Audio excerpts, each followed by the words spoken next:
all here today for one more lecture on our Sunday. It's a beautiful day outside, it's nice weather, and it's good to be here. Today we're going to have a very special lecture talking about parenthood and planetary transition. It seems to be the theme of the month, talking about parenthood. But it's going to be a lecture done by our friend Tiago. But before we start our lecture, as I was going to do our initial prayer and our initial reading. So I'm going to start with the reading from the book Happy Life by Divaldo Pereira Franco, by the spirits of Joana de Angelis. When one really forgives, one forgets the evil received. If you forgive, but continue referring to the event, you are giving life to it. Work on the feelings of personal inferiority that suffering has fixed in your memory, and be thankful for the opportunity to forgive. How could you evolve without tests that result in more improvement? The forgiveness that you now give will be your protector tomorrow, when you yourself need another's benevolence and forgiveness. Forgiving is always better for the one who practices it. Always act this way, and you will live. So let us all now close our eyes and our minds here. Let's connect from our daily lives and connect here with the good spirits present, with this positive energy that falls all over us right now.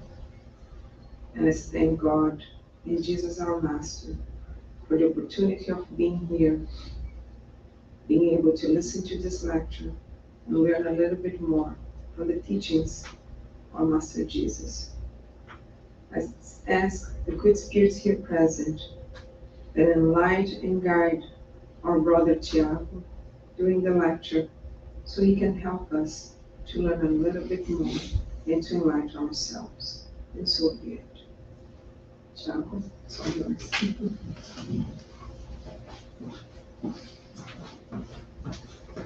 All right, good morning, everyone. Thank you for being here. One quick disclaimer, please. Teresa said that it was a special lecture. There's nothing special about my lecture.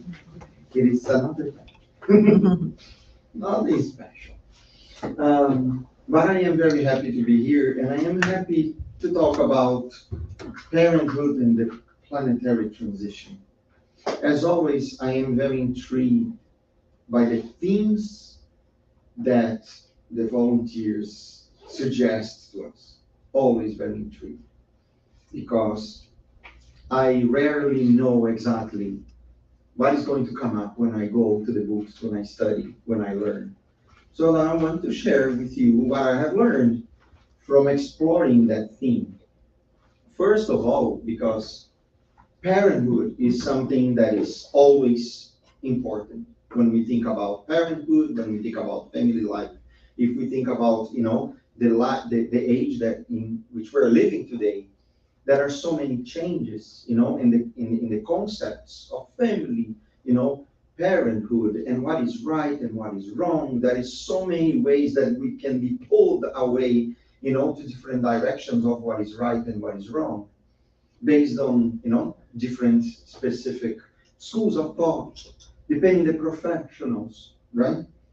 So how can we then understand a little bit of the parenthood, actually, from the point of view of spiritism? But what really intrigued me, it was that idea of the planetary transition, the parenthood within that theme of the planetary transition.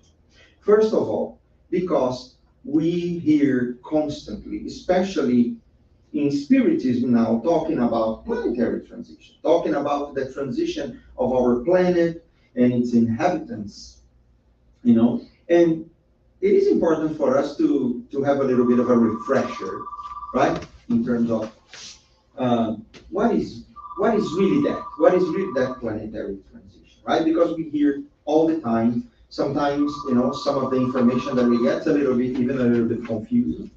But it is really essential for us to really make sense of what this is about.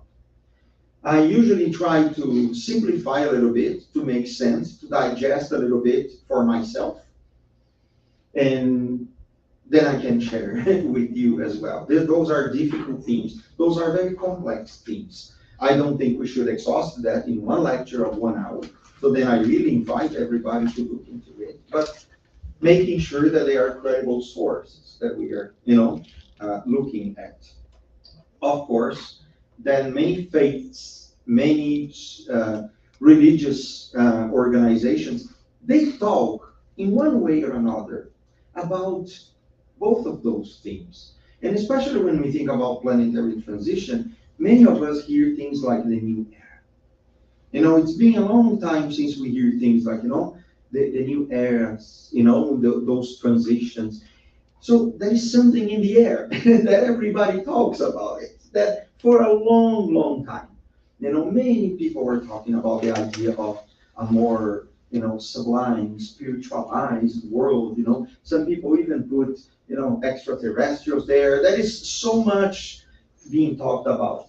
Again, let's remember here, we're going to give one slice of perspective that we believe that is important, that is the perspective of the spirits, right?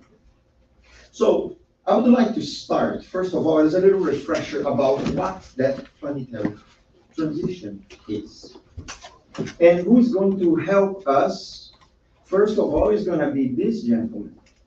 And this gentleman is called Manuel Filomeno de Miranda. He is today a spirit. And his books and his communications were given through the medium Divaldo Pereira Franco.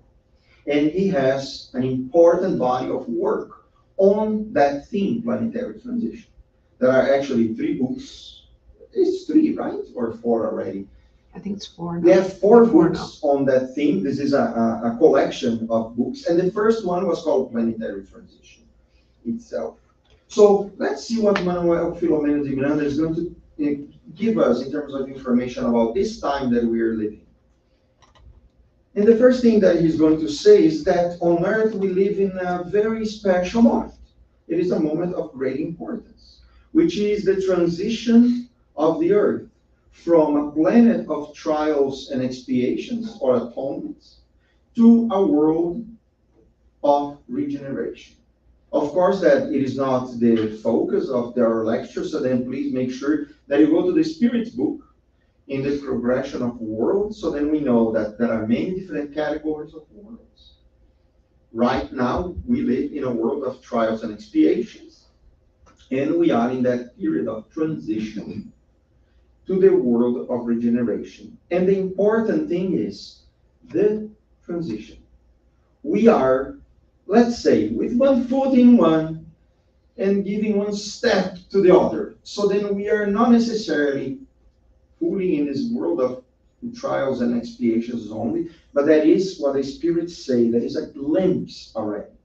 We are in the first minutes of a new day, right? We are still in that kind of the darkness of the night.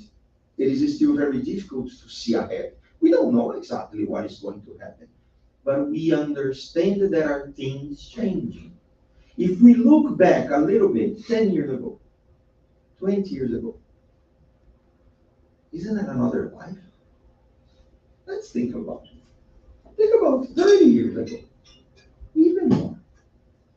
Think about the time when, we didn't have a cell phone to connect with somebody, in the other side of the world.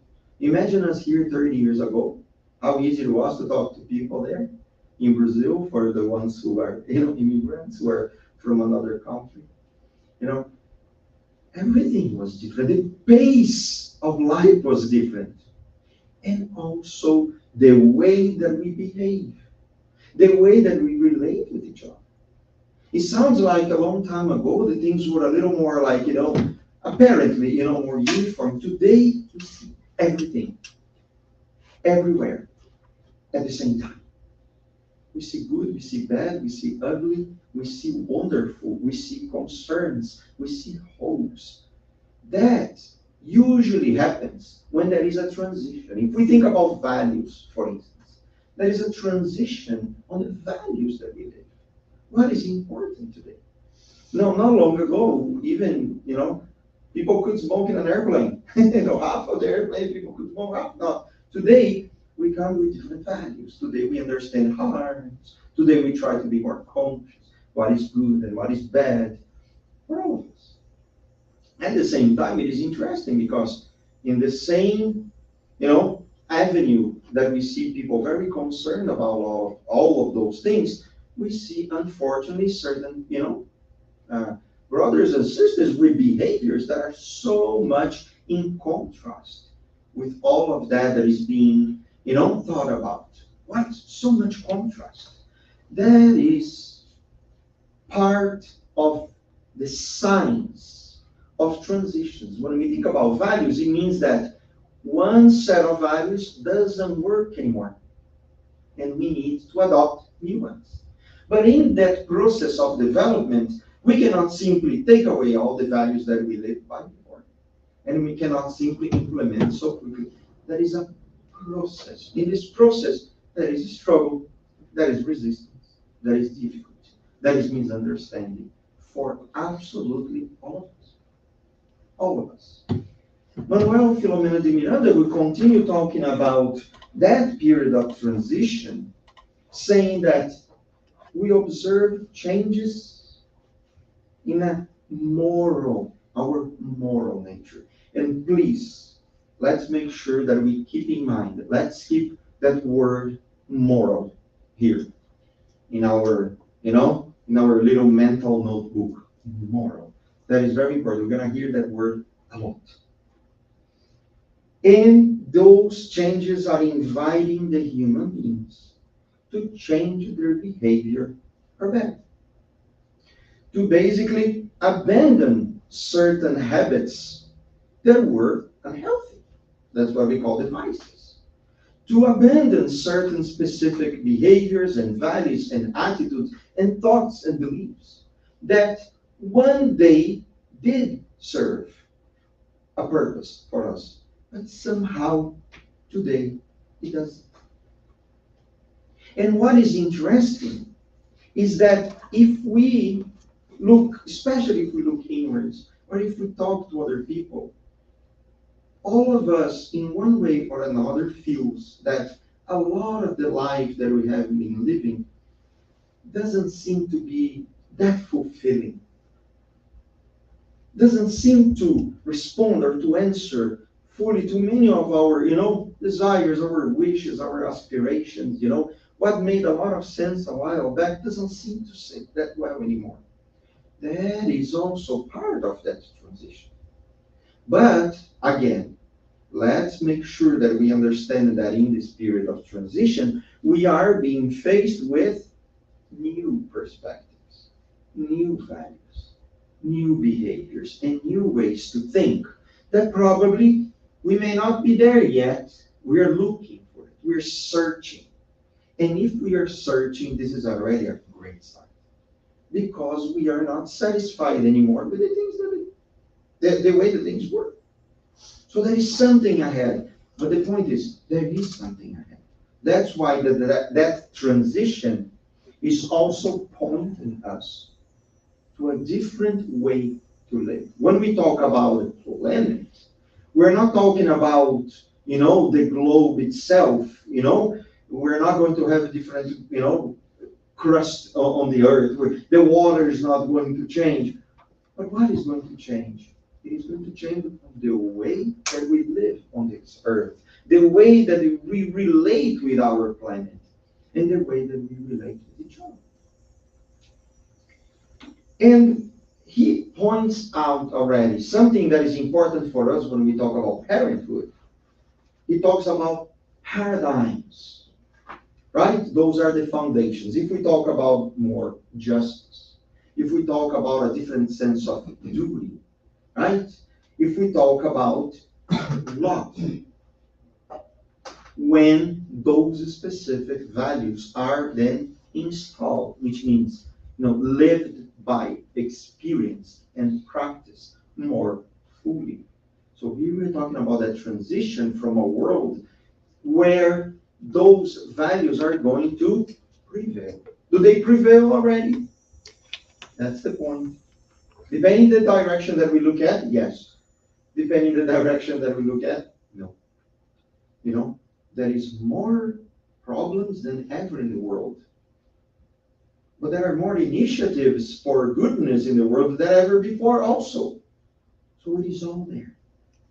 We are in that very important period of transitions. And that's why sometimes we feel a little bit lost. We feel a little bit confused. That's why sometimes many of us don't know exactly where to go, what to believe. Sometimes the foundations of our faith may be a little bit shaken.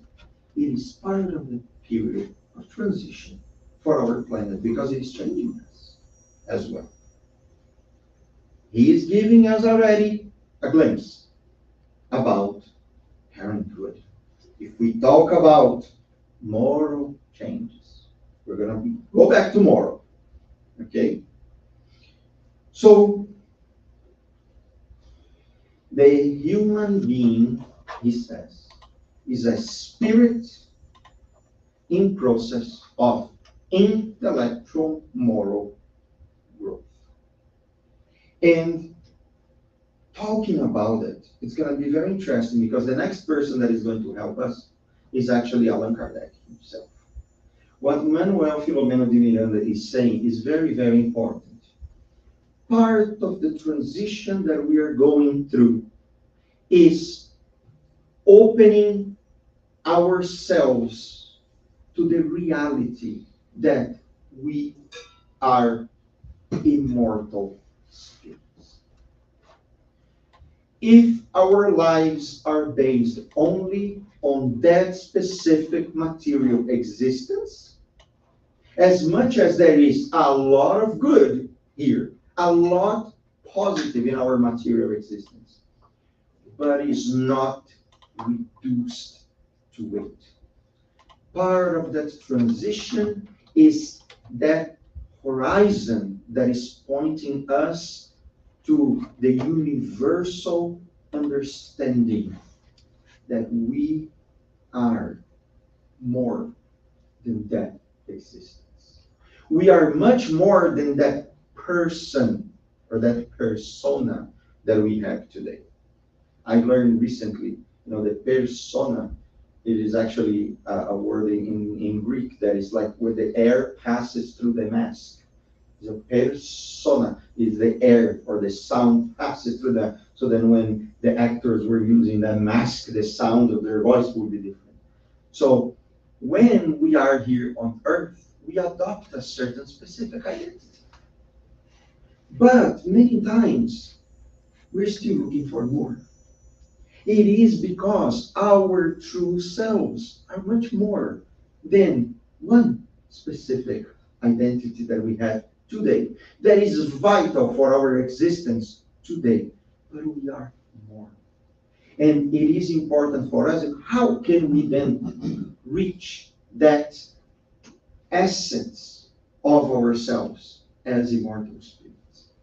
And that's obviously with education, with the parenthood, that is very essential for us. Because we are starting to understand that what is really missing for us is that perspective of life, that our steps have that beauty, that knowledge, that comprehension, intimate comprehension that we are much more than what we are experiencing today.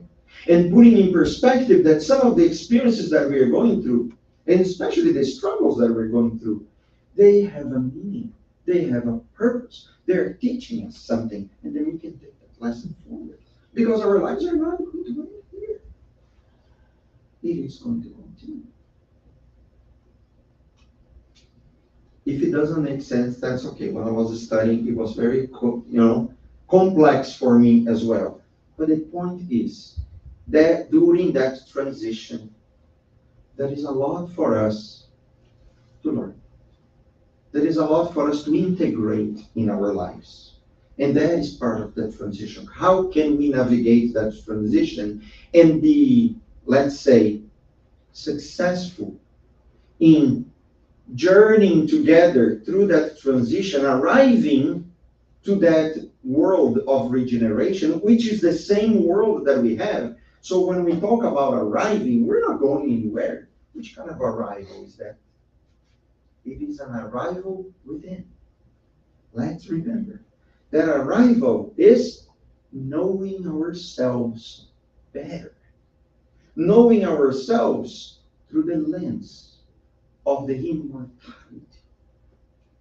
The world of regeneration, it's like the calm after the storm. And a lot of that storm is based on that extreme materialism.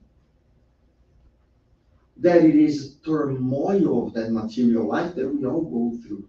Whether we want or not, whether we admit or not, whether we post on social media or not. But that reality is universal. We are here and we are going through those dilemmas, challenges, struggles, good days and bad days, conflicts. It is important. And many of us, with the tools that we had 20, 30, 10 years ago, those dilemmas and conflicts not necessarily can be fully understood. It is because there are values that we need to incorporate in our lives in order to finally make sense of those experiences that we went through and put them in the context of our immortal experience.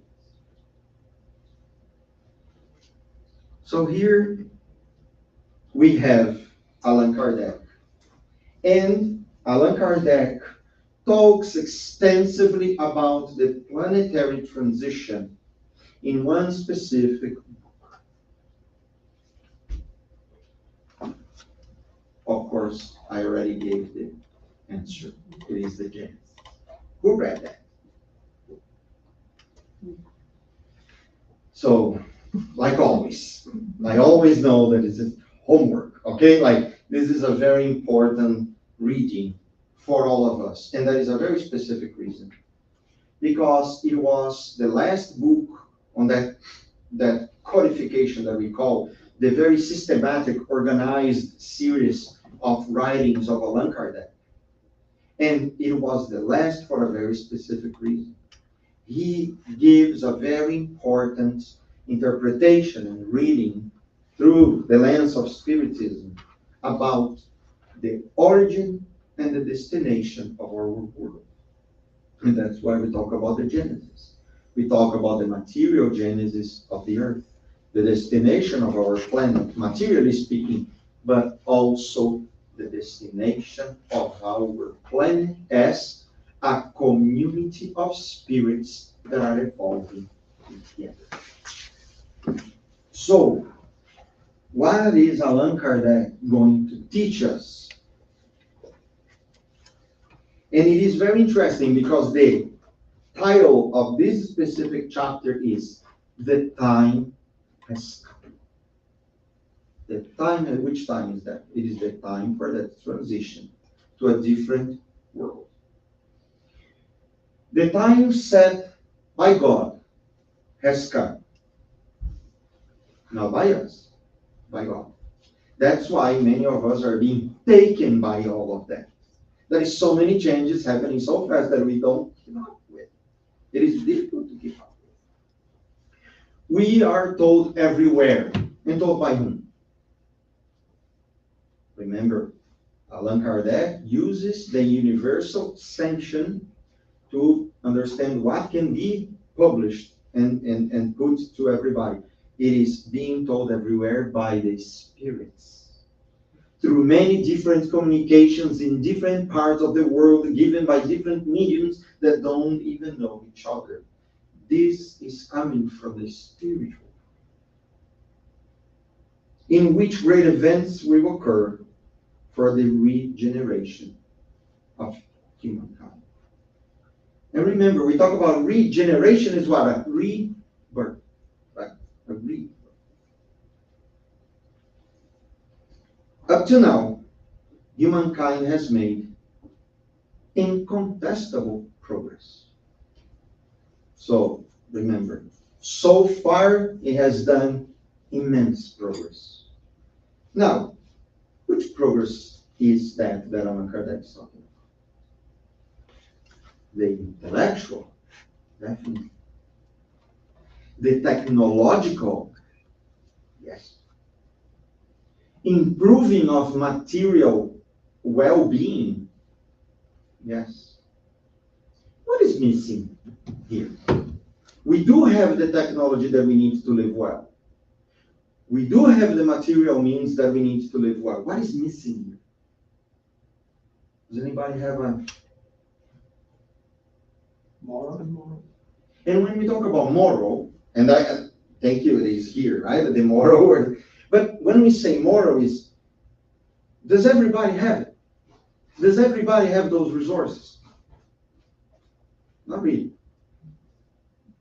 How many people don't have it? And how many people have it too much? How many of those resources are being used for the benefit of humanity? How many of technological advances are being used to develop highly technological weapons?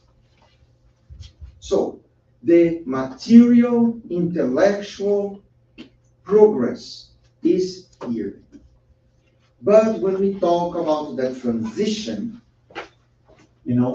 Allan Kardec says there is much progress yet to be made.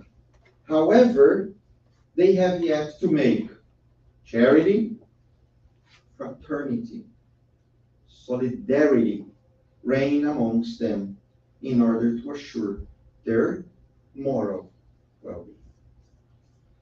We walk with two legs. The spirit progresses through two means of development and growth. One is the intellectual, and one is the moral. One is the one that uses our minds, our intelligence. The other one uses our sentiment, our innermost feelings, the ones that connect us to each other. We are responsible today to put in practice in order to be part of that regenerated world. That's what Allan Kardec said. What is our responsibility here? To work towards being more charitable, more fraternal, more solidary. We have everything that we need today.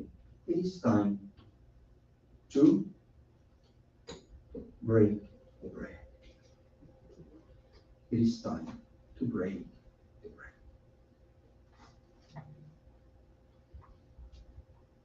Let's continue.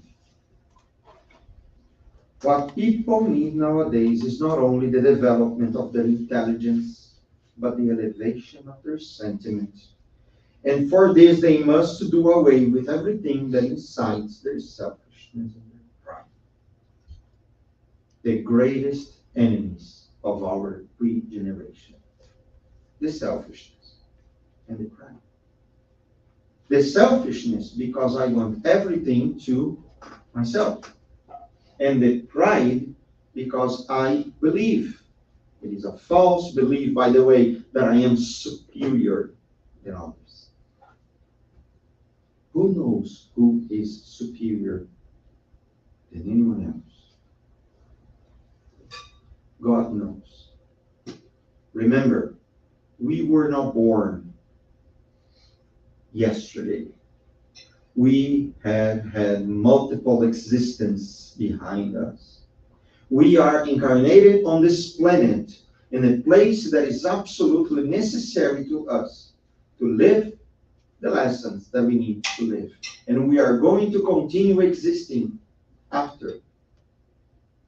When were we born?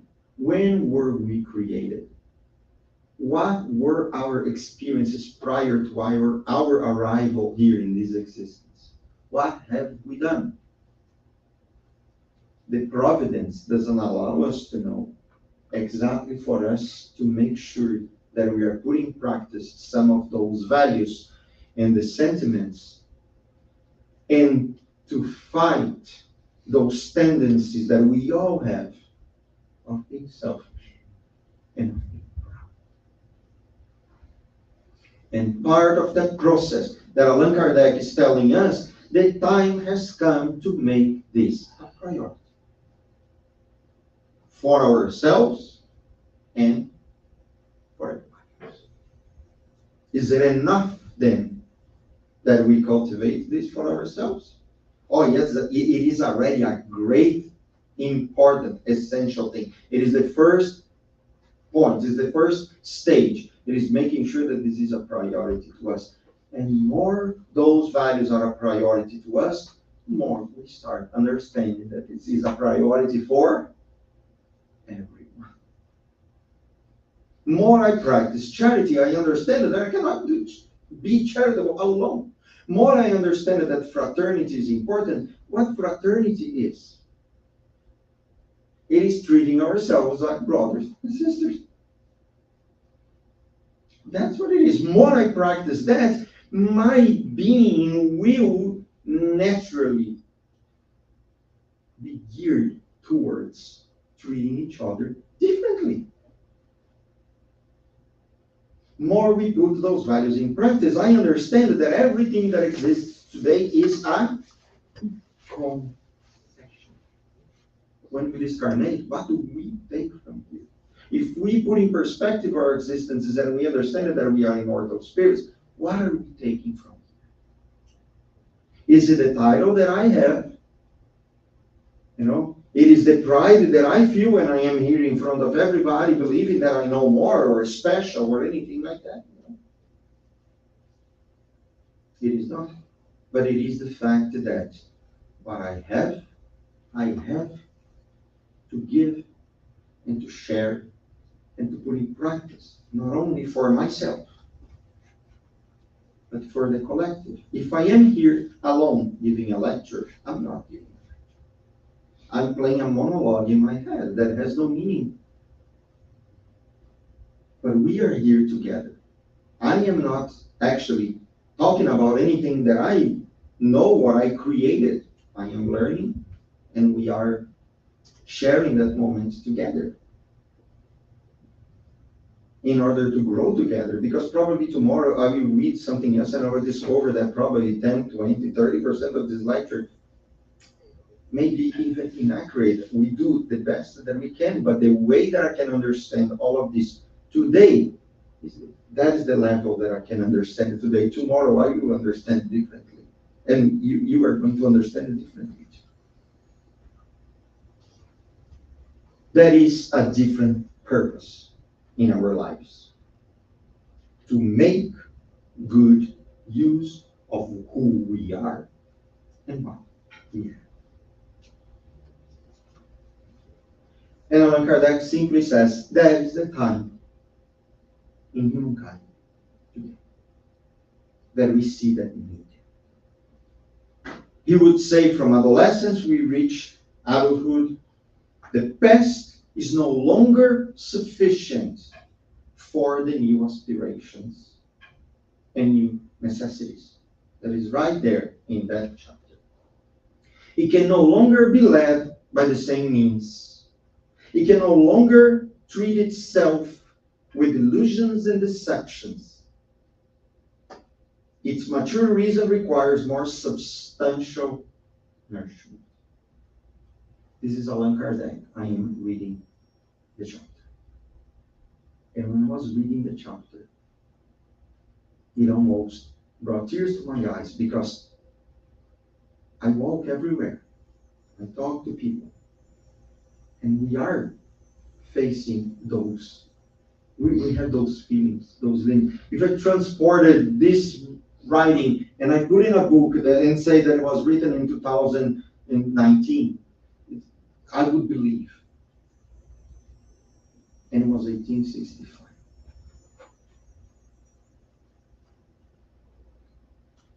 He says that the present is too ephemeral. 1865, the present is too ephemeral. It feels that its destiny is much vaster. And the corporeal life is too restrictive to contain it completely. Our existence right here, right now, 60, 70, 80, 90 years, is still too restrictive to embrace who we really are. That is why its gaze, the humanity's eyes, probes both the past and the future in order to discover the mystery of its existence and to draw from it a sure consolation. At the end of the day, what Allan Kardec is saying, the time has come that for the dilemmas that we have, for the deceptions and the illusions that we have been carrying in our baggage, to be shed and to finally find the consolation on something else. And it is time to find true consolation.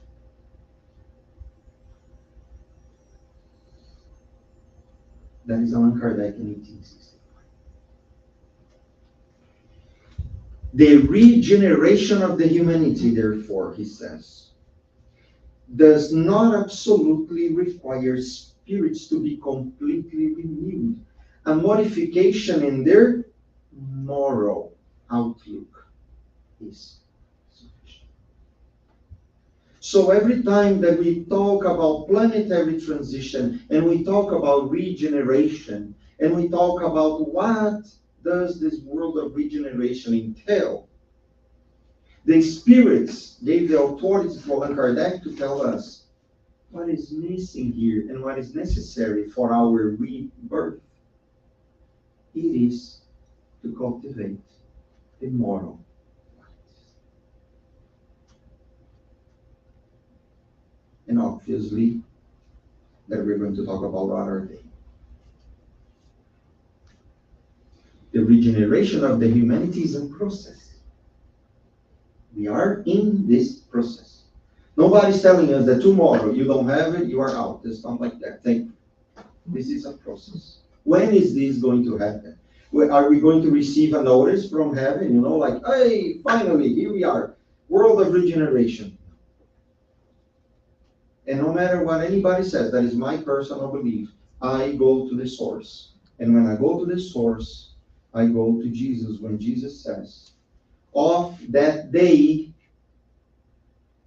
nobody knows, not even the Son, only the Father. It is the prophetic sermon in the book of Mark. Jesus is talking about the future pains, which is basically Jesus is talking about the transition. And he says, of this day, of the end in terms of, the end of that road for a new road to start, not the end of everything. For that day, when this is going to arrive, nobody knows but the Father. So, are we to consume ourselves which date this is going to happen? Probably not necessarily is going to be the most productive thing you can do if you want. Legitimate, fair. But what Allan Kardec is telling us is we are now to take on that process. It is time to do it. What is needed is a change in perspective about the way that we live. The interest in learning about a different way to live, a different conduct, different habits, right? And the search for a more meaningful existence. Now, you can ask me, what does it have to do with parenthood? Everything. Okay, let's talk about it. I asked myself, so let's do that together. What does this all have to do with parenthood? Why is parenthood something very important? Thinking about the entire process of transition that all of us are going through. All of us are going through, right? So let's think about it. Spirit's book, part 2, chapter 4. Question 208, Allan Kardec asks, don't the spirits of the parents exert an influence on their children after birth? And the spirits are very clear. A very great influence because, as we already said, spirits should aid in one another's progress. Remember that we're talking about if we are to live with more fraternity and solidarity, if the matters of the heart, of the sentiment, of the conduct become more important now for us to cultivate, that necessarily means that this involves a different way for us to help each other. And especially thinking about those who are 100% dependent on us. As it is, the spirits of parents have a mission to developing their children through education. Okay, moral. That's the first word. Second word, development. Are we talking about mastery? Are we talking about perfection? Are we talking about development? Third word, education. Parenthood has to do with the aiding development through education. We're going to understand a little bit further because I had that question, what kind of education? Is education at school? Should we have classroom in our houses?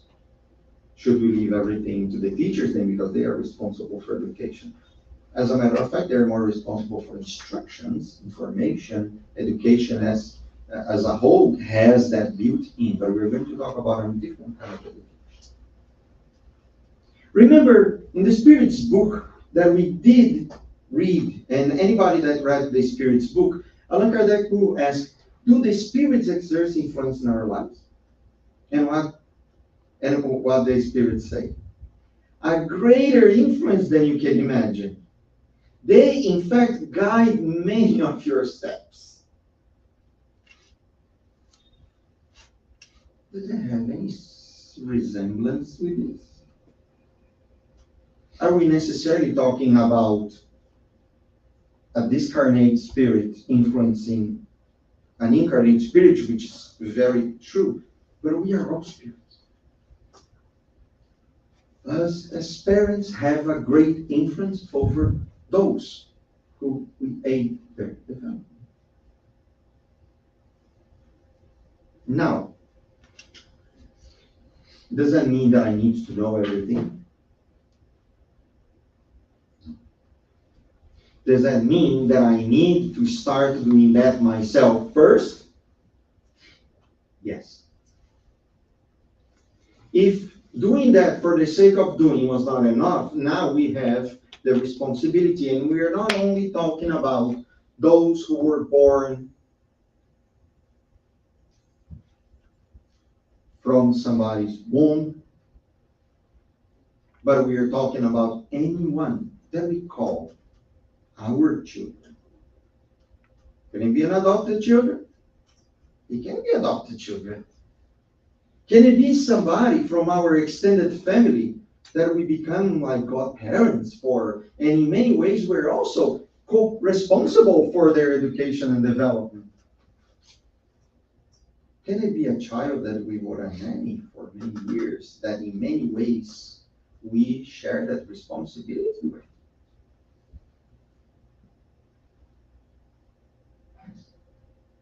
Today, remember, Spiritism follows our advancement. When we talk about parenthood, we talk about parenthood by blood, we talk about parenthood by choice, we talk about parenthood by necessity, we talk about parenthood by trade, even that. Let's be clear.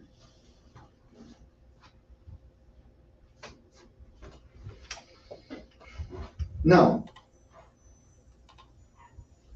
when we talk about planetary transition, and when we talk about the parenthood, that is something about the development of people through education.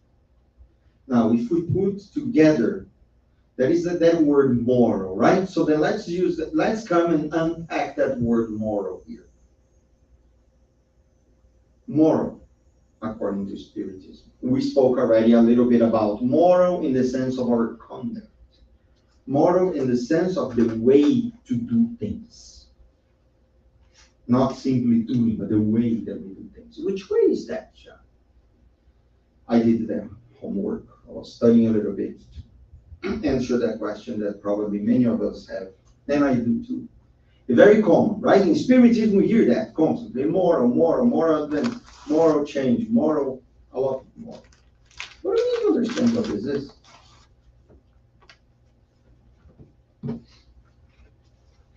And in the Gospel according to Spiritism, first of all, we understand that moral persons have a higher degree of moral advancement. First idea of moral advancement. The spirit dominates matter.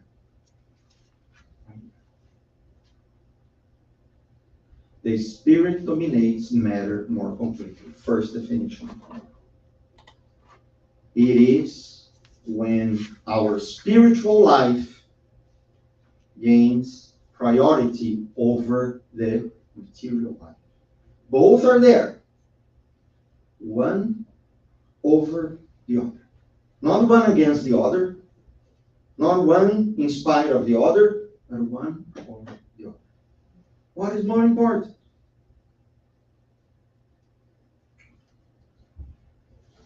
And then, when we finally live by the values and the understanding of us as spirits and the spiritual things and the spiritual matters, it gives us a clearer perception of the future. So when we talk about our moral advancement, we talk about growth that comes from putting the spiritual values as more important, guiding the rest of our existences, therefore allowing us to move forward to the future with more clarity. So remember, we're talking about the transition and all those conflicts, and sometimes we are lost, everything is foggy. Here's the answer. We will gain a clearer perception of the future by acting properly. Now let's continue to understand a little more about moral. Remember that Allan Kardec says very famously, the true spirits are recognized by their moral transformation and the efforts they make to overcome their evil inclinations. Again, let's make a disclaimer. Oh, sorry.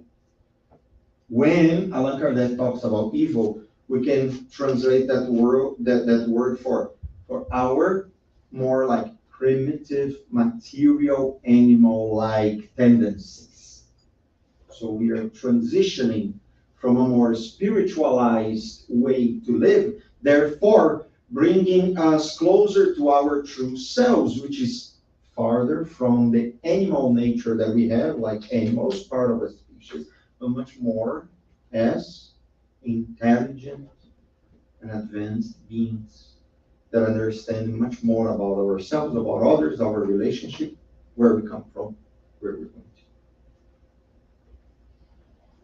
to. And Allan Kardec already asked that question to the spirits for us. What definition we may have then of morality? It is the rule of good conduct. So when you talk about habits, when you talk about conduct, if we go back to the antiquity, if we go back to like Plato, to Aristotle, they dedicated so much time for that. They dedicated themselves to ethics and moral. ethics as those values, and moral as the application of those values on our conduct. So we have the ethics, that is the values, the principles. So when we talk about God's laws, we are talking about the divine ethics. And when we talk about our morals, we are talking about how we act according to the law. Are we acting in a way that is conducive to somebody that follows God's laws, or we are acting against God's laws? And when we talk about God's laws, don't we talk about loving God? When we talk about loving each other, don't we talk about forgiving? Are we forgiven? That's the message from this morning. When we don't forgive the way that we feel, what are we carrying? What are we developing inside? When we do liberate ourselves from the shackles of vengeance and extreme anger and hatred that consumes us, doesn't let us sleep, doesn't let us eat well, that changes all our physical constitution as well. Everything becomes very, very, very confusing. We don't think well. We're always like filtering everything through that kind of feeling. But when we change our conduct, it is the ability to distinguish between good and evil. Only moral progress can assure people of happiness on the earth by restraining evil passions, and it alone, moral progress alone, can enable harmony, peace, and fraternity to reign.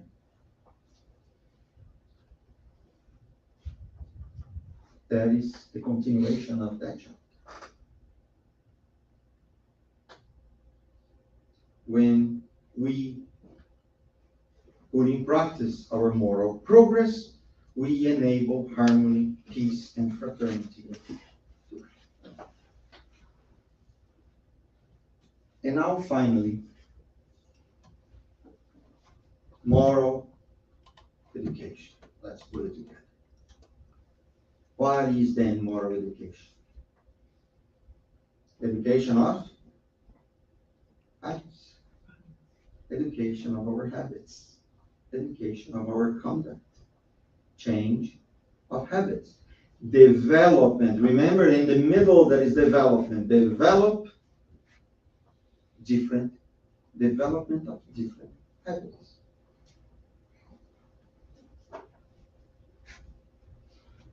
And then Allan Kardec, in the chapter 3, the part 3, chapter 3 of the Spirit's book, there is a law that is called law of labor. Right? And he talks specifically about education. And he says, education, but not intellectual education, but moral education. Now we understand education of our conduct. It is not being smarter. It is using our intelligence, our qualities of the mind, our ability to really act on matter with purpose. Right? Not moral education through books, but moral education that consists in the art of forming character. Moral education that creates habits, because education is the sum of acquired habits.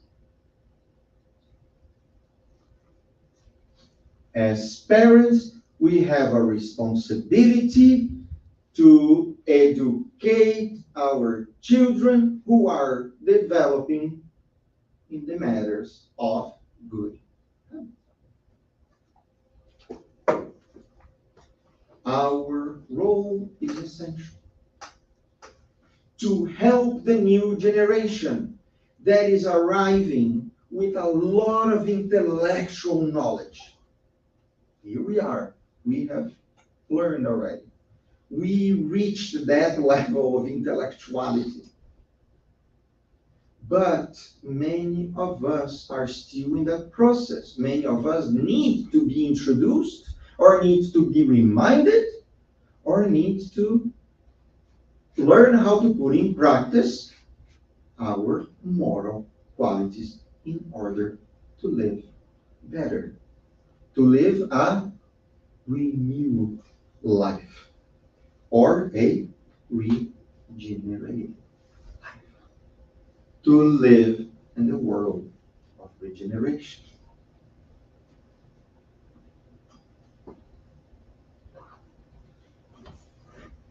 And Allan Kardec continues, the fraternity must be the cornerstone of the social order. Fraternity by being what? Teaching fraternity by being fraternal. Not by giving a book on fraternity to anybody. This is written, educational by book. Teaching fraternity by being fraternal. What is fraternity? Treating each other like? Thank you. Our children today are our brothers and sisters because we all came from the same source. Today we have the responsibility as parents to help our brothers and sisters in this role that was given to us as parents for the children that probably one day taught us too, in the days that the values were different and served. And today we have the responsibility to give back, presenting new values that, like one day we needed the old new values, today the new values. And we continue helping each other. Remembering that we are putting that in the perspective of the immortal spirit, existence after existence. It is a process. Allan Kardec already said it. Fighting our animal tendencies in order to arrive on a final product. We don't know yet for how long we're going to be evolving, but we know that we're going to be evolving forever. It is guiding each other instead of guarding ourselves from each other. It is teaching fraternity by being fraternal. It is interesting, he says, there can be no true, solid, and effective fraternity unless there is an unshakable foundation. And we know already what is the foundation. It's what the Spiritism called it, faith. And the faith in what? The existence of God. The existence that we are spirits. The existence of the soul. The existence of the future after this existence. The ongoing process of individuals and the perpetuity of relationships among them. So by educating our children, we are helping the progress of our children, and we are perpetuating our positive relationship with them. But remember, if we are badly educating, we are perpetuating our negative relationship as well. So the important thing here is, how can then I understand more about the good conduct or the moral or the virtues as we hear as well? So then which kind of values or which kind of conduct I am modeling for our children, right? Allan Kardec would say something about it. He said, the new generation will march towards the fulfillment of all the humanitarian ideas compatible with the degree of advancement at which it will have arrived. But again, how can we achieve that if we don't teach our children, if we don't allow our children to experience, appreciate, and then adopt those humanitarian ideas? How can we then give them access to make their decision? And how can they learn from us if we don't accept, adopt, and live by those humanitarian ideas?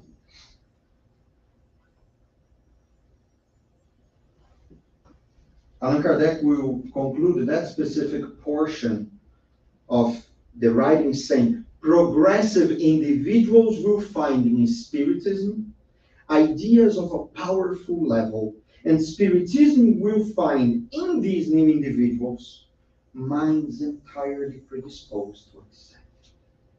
It is an endless process of mutual collaboration. We grow, and Spiritism will find a vehicle to promote itself and to become present in people's lives. And the Spiritism will then allow that people would develop that more what we call progressive mind, those progressive ideas that would then allow us to live better with each other, more accepting, more understanding, more tolerant. Right? I'm hoping. So, finally, what are the values and purposes that we are ready to indicate?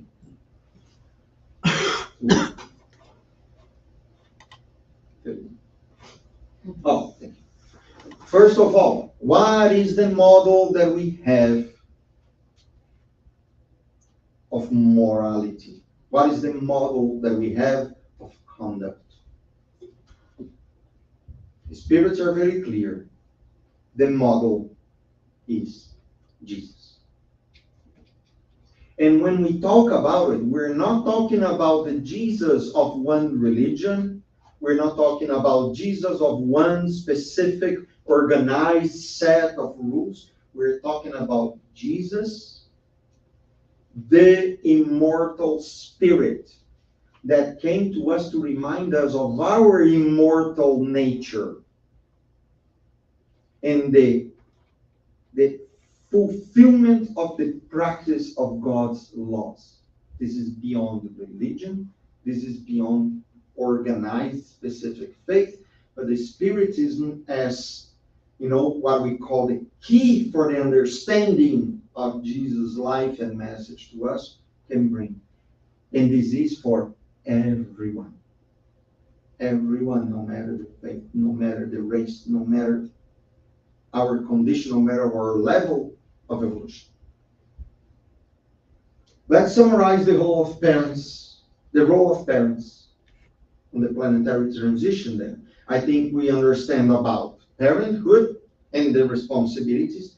We understand about the need for development and education. Now we understand that moral is the missing link for the regeneration. So let's talk about our parenthood in the transition of the planet. Finally making sense of the title of the lecture. Sorry. You can go. Thank you. Number one, parenthood is a mission, a responsibility, a duty. Parents are responsible for the development and education of the morality of their children. And what are we going to teach them?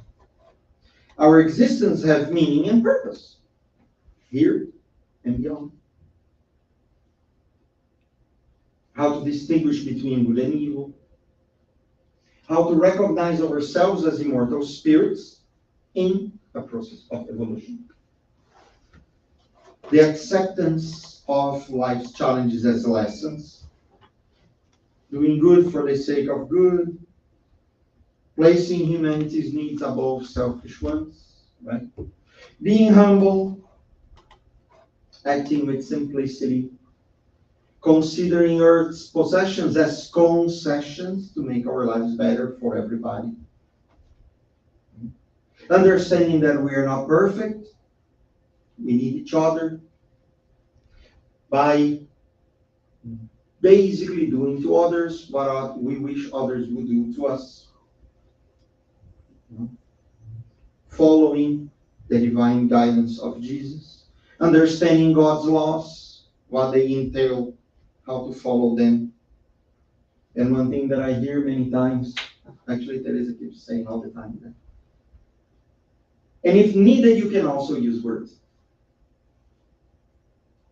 And I think that is one of the most important messages.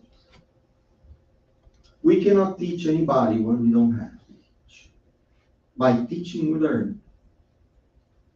By learning, we have the opportunity, but also the responsibility to share. When we talk about those who are so vulnerable that any action becomes a model, we need to sharpen our model. Children follow everything. When we keep secrets, they learn that secrets are okay. When we ask them to fulfill our needs, they become an instrument of the compensation of our own frustrations. However, when we understand as well that our children are brothers and sisters, spirits that are immortal in evolution, that the real parenthood is God's parenthood to us, we will then be good parents in the regenerated. The base is always this one. Everything that we're talking about summarizes in one word, because it was the last commandment that Jesus gave to us. Love. Educate with love. Parent with love. Say yes with love and say no with love. That is the meaning of the parenthood for today. Thank you. Thank you for a great statement. Not yet. Thank you for a great lecture. It was a really connection between planetary transition and parenthood. Does anybody has any comments or questions for Thiago? Super quick, fraternity. Comes, I think it's from Latin, and fratello means brother in Italian, right? So it's, the second comment quickly is you talk about a lot that we learn or we help them to evolve morality. True, but it's a lot the opposite too. It's like the amount that we learn from them is make us much better. And it's incredible how to see that some kids or some skills, they are so more developed than at least I do. So it's like a patient. It's like my son is far more patient than I am. It's like I learned from him actually, patient. And there are 15 others, right? So it's like we learn a lot from them too. We are just in a different position in his life. Right? Definitely, you're absolutely right. Because if we consider ourselves as brothers and sisters, and we consider that we may be occupying that role today, but actually we may be occupying that role for centuries, like changing roles sometimes, changing seats. Sometimes that is a way of gratitude of the children that one day needed us, and now they are the ones teaching, and many of the children coming in today are already more advanced than us because they are bringing knowledge from the spiritual world, and they were there before, and trying to put that in practice here as well. I think also the meaning of that message is, universally speaking, there is a time in our lives where they are still not showing all those signs of advancement necessarily. So then during this time, it is important to give them the opportunity to make sure that they are, well, that they receive those foundations, but in some point they will show who they are. And by the moment that it happens, yes, you're absolutely right. In many ways, they are already teaching us so many things, right? Like if you think about the way that they're so comfortable with different ways to communicate with each other, that for us took forever, and some of us are never gonna get it, but it is important for us to continue making sure that there are ways that are, based on those values that we're talking about. We are very fortunate when we have that opportunity to share, and many times we have more of a responsibility to teach, but we are fortunate, and it's already a great sign of advancement when we are able to share much more, when we are able to treat each other much more like brothers and sisters than simply the ones who really need so much of our help. And I think the tendency for the future is exactly that. To really occupying those roles, but more and more putting them in perspective, more and more being treating each other as brothers and sisters who are going to mutually help each other than anything else. So you're absolutely I remind that even with the kids that come and they're difficult because their spirits that come like in a very difficult way, it's still teaching us, right? It's not just the ones that come and gives us the example of, being more patient and, showing that, all of them are advanced. It's the ones that come that they're our brothers and sisters less advanced than us and can be very difficult. They also teach us. They also lessons that we need to learn to be more patient because they also learn to teach us to be more patient. In fact, those are the children or the spirits that come that need even more love. They really invites us to really develop the love inside of us, the care, the resignation, then, patience to go. So no matter in which level of evolution they come or not, they all come to teach. It's always an exchange in this relationship of parents and kids, right? Or any relationship, really. Any other comments or questions? But the least animation, how we can pass that for our child and the child, not necessarily our sons or daughters, but godfathers, nanny. Also, I want to add at least the teachers, actual teachers and educators. right. Right. Growing up, I had many teachers that, of course, they teach only the basic what they are there to teach, but other ones they say, oh, I see all my students as my child, right? And they teach much beyond that. And these ones that I remember with much more love, right? More it's fresh there. I find that very. Definitely. As being part of the society, we're all responsible for the education of everybody around us, right? Because any action that I do, like I was saying, that we don't educate by words, we educate by action. Any action that I do in the public, if there's a child watching me, we're teaching them. So if that action is yelling at someone and screaming or showing, the famous finger to someone, that's what I'm teaching these children to act, right? And I never saw this kid again, this kid never gonna see me again, but as a society, we are responsible, and that's in more public classes, it's like what it is. The children are responsible of the whole society to raise them and educate them, right? So you're right, we're all educators to everybody around us.